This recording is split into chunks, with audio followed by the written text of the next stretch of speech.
Let's talk a little bit about there was an interesting story today, and I generally don't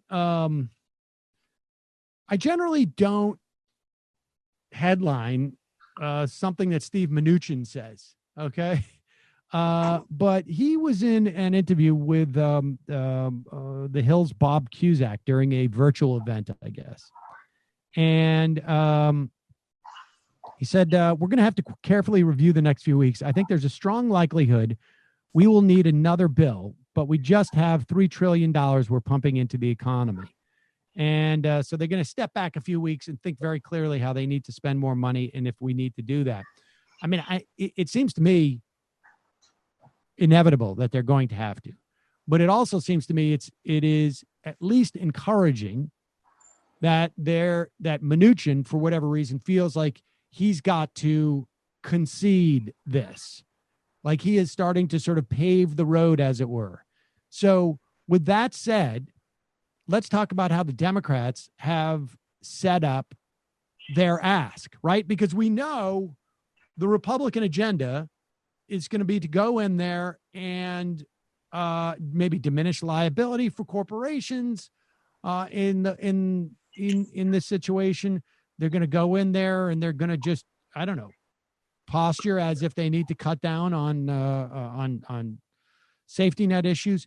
Give me your sense of how the Democrats have set themselves up or are failing to for this, and whether you're encouraged at all by that sort of coalition that formed, I guess it was earlier this week, to push Pramila Jayapal's legislation.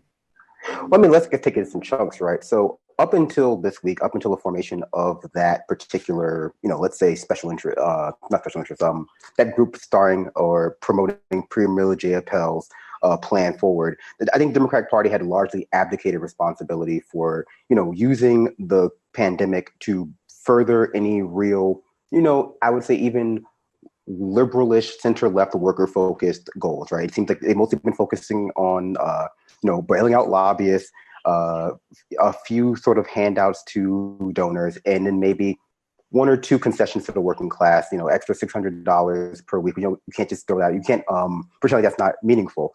But, going in, I kind of, for some reason, had higher expectations of the Democratic Party that they might use this because, hey, yeah, Trump did bungle the first part. They might use this as a real opportunity to not just promote their brand, but actually, force a few things in, put the Republicans' feet to the fire. Like if you don't, actually help the working class out, then, we're going to use that against you in the November elections.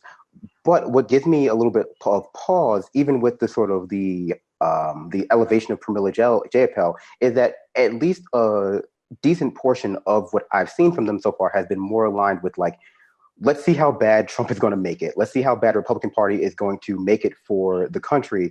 And then, we're going to use that as more of a cudgel to force people to vote for us.